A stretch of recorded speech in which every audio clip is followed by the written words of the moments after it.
नमस्कार दोस्तों, स्वागत है आपका हमारे YouTube channel Sandeep Yadav tower में। जैसा कि आपको पता है कि हम अपनी एक सीरीज चला रहे हैं दक्षिण भारत की यात्रा।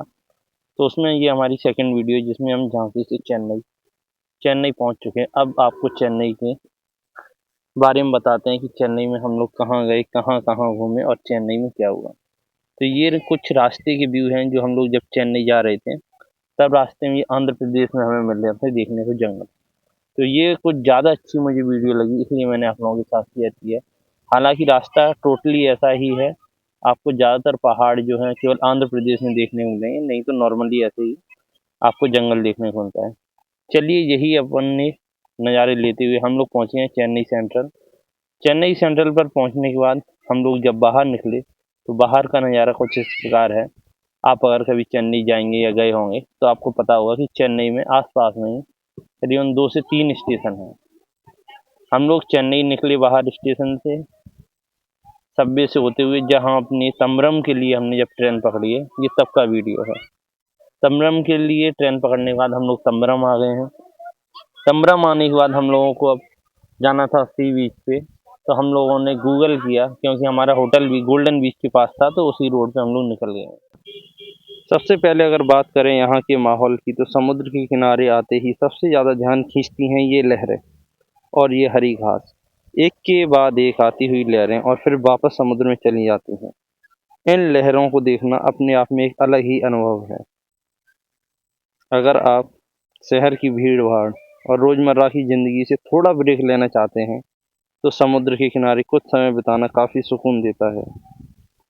अभी मैं बीच पर थोड़ा आगे की तरफ चल रहा हूँ। आप यहाँ देख सकते हैं कि अपने-अपने तरीके से इस जगह का आनंद ले रहे हैं। कोई समुद्र को देख रहा है, कोई परिवार के साथ यहाँ पर बैठ के टाइम बिता रहा है और कोई बस यहाँ बैठ के हवा और ठंडी लहरों का आनंद ले रहा है। हमें ये पत्थर मिला तो हमें लगा कि शायद ये भी राम सेतु से निकला हुआ पत्थर होगा जो समुद्र में तैर रहा है। लेकिन हमने इसे जब पानी में डाला तो ये लहरों के साथ चलते हुए थोड़ा अंदर चला गया। तो हमें लगा कि शायद ये ऐसा पत्थर है। लेकिन जब हमने इसे दोबारा पकड़ के इसकी जाँच की, तो ये बस एक सीमेंट था जो लहरों की ताकत की वजह से बस आगे पीछे हो रहा था। इसी को देखने के लिए हम लोग जब पास में गए तो पता पड़ा, ये देखिए आप, ग्राइंडर से कटा हुआ भी है। तो हमें लगा कि ये बस समुद्र की जो लहरें हैं उनकी ताकत की वजह से ही ये पत्थर आगे पीछे हो रहा है, हालांकि ये राम सेतु वाला पत्थर नहीं है।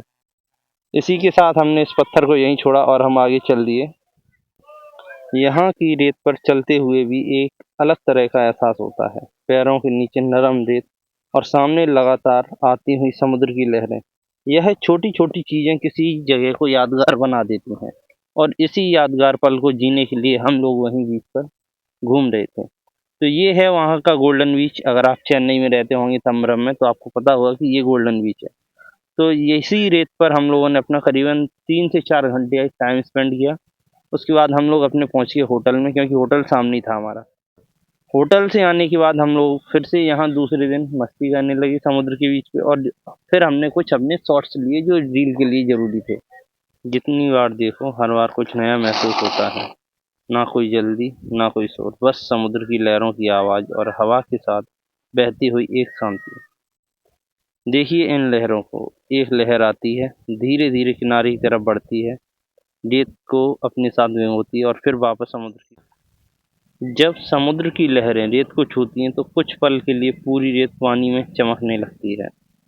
गीली रेत पर आसमान की रोशनी दिखाई देती है और पीछे हटती हुई लहरें अपने साथ पानी की एक पतली सी परत छोड़ जाती हैं।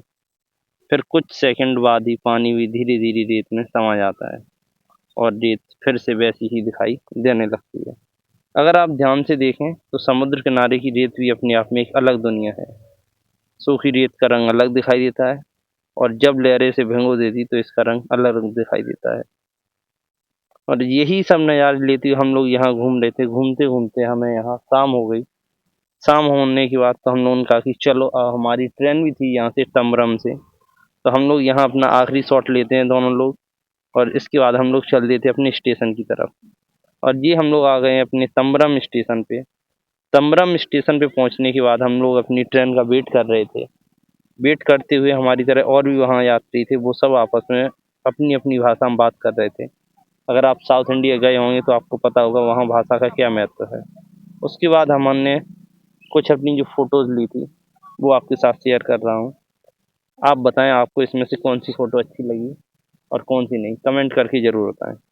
Thanks for watching. तब तक आप लोग फ़ोटोज़ को एंजॉय कीजिए कि कौन सी अच्छी है। उस टाइम जो पोज़ माइंड में आया वही पोज़ करते हुए हम लोगों ने फ़ोटो क्लिक कराई और अब हम अपनी नेक्स्ट वीडियो बनाएंगे पम्बन ब्रिज के ऊपर, आप लोग ज़रूर देखें।